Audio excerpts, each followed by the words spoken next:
Howdy folks, Spencer here, and today I'll be going through and taking a look at the latest batch of news for STO on both PC and console as of March 31st, 2023. As always, chapters are listed down below for those of you that want to skip ahead to any specific topic. For those of you over on console, you guys have a bonus Marks weekend running up through Monday, April 3rd. So if you have any characters you're trying to get any rep or fleet marks on, definitely make sure to go through and take advantage of this event. And the next bit of news applies to all platforms. So yesterday on the 30th, they introduced 3 new items into the MUD store on all platforms. And they also started up a 75% sale on all of the non-bundle items in the MUD store, which will be running on all platforms up through April 3rd. So if you have anything in the MUD store that you've been looking to pick up that is not a bundle, then that 75% sale is as good as it usually gets. Now, as for the 3 new items that they put in here today, well, I have to be honest with you. These 3 new items are somewhat disappointing. This is probably one of the more underwhelming MUDs editions we've had in a while. So the first thing here is the Tholian Web Spinner Array console. And a reminder, that console used to be really good, but around the end of summer, early fall last year, they nerfed it into the ground. So there's a lot of old content from myself and others where we may have praised that console at some point, but that console did take a really substantial hit last year, and I wouldn't go out and pick it up for like an EPG build right now. I just don't think it would be worth getting. Then we also have the core uniform and some new bridge officers. Let's head in game here so we can see just how expensive these things are. So I've got the core uniform up first here.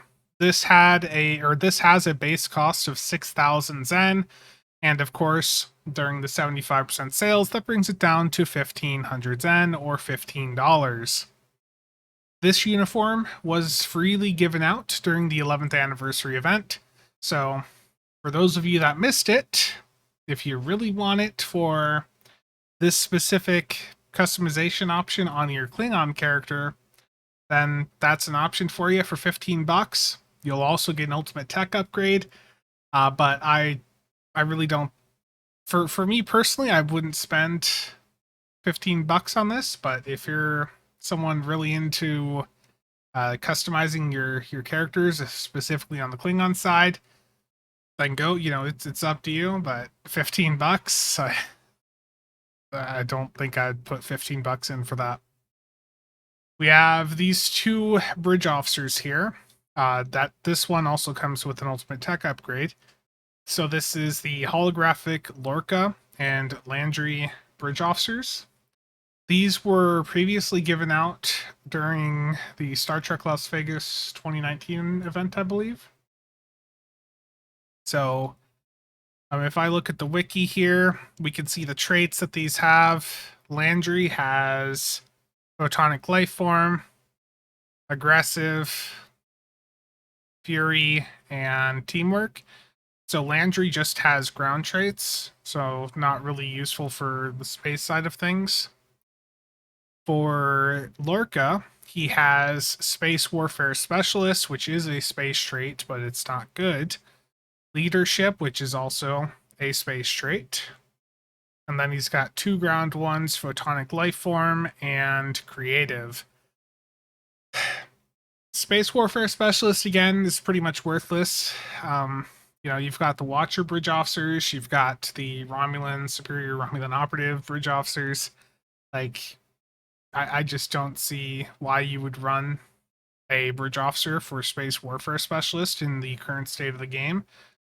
These buffs that you're getting on it are extremely small, even if you have the superior version. So, not really worth that much.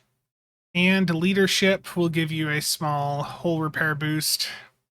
Nothing really that big. So overall, I don't really see the value with these bridge officers here. if you really want them for like the RP purposes or something, like, you know, that's basically all they're good for. But for actually using them, you're spending $15 on bridge officers that are worse than the SROs or the Watcher bridge officers that you can already acquire using in-game resources. So if you buy these, you're not buying them to like put them on your ship, your ship crew. You're buying them for like collection purposes or the RP aspect because they're just not that good. And then the Tholian Web Spinner, I'll say again, they nerfed this console quite substantially last year. I I really can't recommend you spending $20 to get it. I don't think it's worth $20. I do have it on my main account though, so I can show you the stats here. Let me swap over to built out character. Really is sort of disappointing nowadays.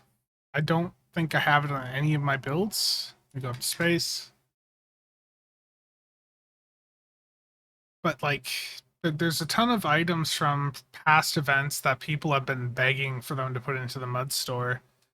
Like especially the Tommy gun. Tommy gun and what's the other one? The Section 31 rifle I think people have been begging for. And they're putting in all these things that just don't really have much relevance. So let's get the Tholian Web Spinner. Here's the stats on the Tholian Web Spinner. Passives, 22.2% Cat 1 damage for physical and Tetrion, plus 28.5 control expertise, and attacks against held foes gain 50% bonus damage. That 50% bonus damage aspect has like been hit or miss for most of the lifetime of this console. I don't know if it's currently working right or not. But just keep that in mind if that looks really enticing to you. Is this console's had issues since it came out, and of course the actual clicky on it, the chain web projection, got nerfed into the ground last year. So, and a quick note, the STO better folks did go through and test the Tholian Web Spinner when the nerf to it happened, and I'll include a link to this STO builds post from them. But you can see here basically the Tholian Web Spinner took like an 80% DPS loss. So if you were looking for an exact number for how hard it was hit, that's how hard they neutered it basically. Again, really just an underwhelming mods update here. I can't recommend any of the new stuff that they've put in. If there's some of these older items that you've been looking to grab though, some of these older like space items or ground or the ships, you know, this would be the best sale to go in and pick them up through. But the bundles, of course, are not on sale. So hopefully that helps those of you that were looking at some of these new mods items.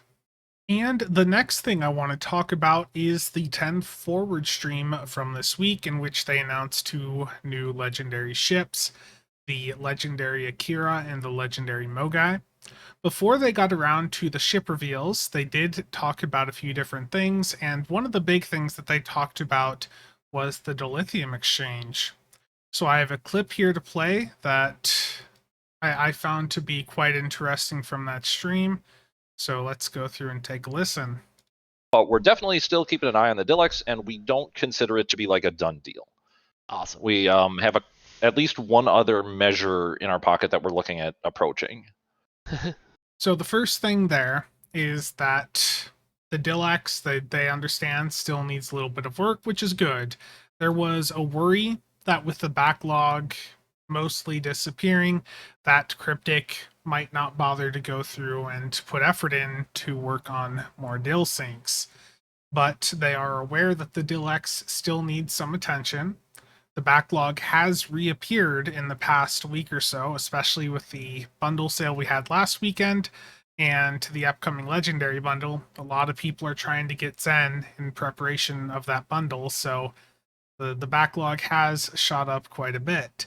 So it's good to hear that they're aware that the DilEx still needs some dilithium drains, and it's good that they are putting effort in to figure out some of those options. Very cool. And the other thing I wanted to say about it yeah, was, sorry, it slipped my mind, but there was a lot of like, well, why now? And part of it was that the bot farm getting exposed, that was a big deal. But there's another part of it that wasn't as obvious, which is that That right there, that was good to hear. I enjoyed hearing that part. we got acquired by Gearbox. For a long time, Perfect World was very reluctant to ban anybody, and that was that really complicates things when you're trying to deal with the botting problem. And Gearbox does not have issues banning botters, so yeah, it made life a lot simpler. I feel like Kale probably didn't like Jonathan saying all that there, but I thought that was quite interesting. And one of the things that I discussed in one of the prior economic videos was that Cryptic was probably aware of these bot farms for a while and were probably leaving them go for the metrics boost. And that right there sort of really leans into that idea. Keep in mind, Perfect World was trying to be bought by another company, a couple years back. So they wouldn't have wanted to have banned a ton of accounts which were actively boosting their metrics quite significantly. You guys saw the scale of some of those bot farms where there was hundreds and hundreds of accounts. That is a lot of activity in the game that those bot farms were generating, and it was significantly boosting the metrics, which probably increased the amount of money that the prior owners received when Gearbox bought them out. So I just thought that that was something a bit interesting there, and I don't imagine that they wanted him to say that publicly.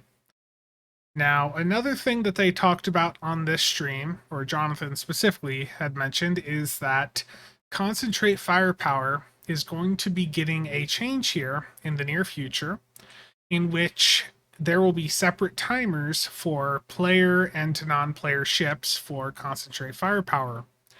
And this is actually a really huge boost for torpedo builds.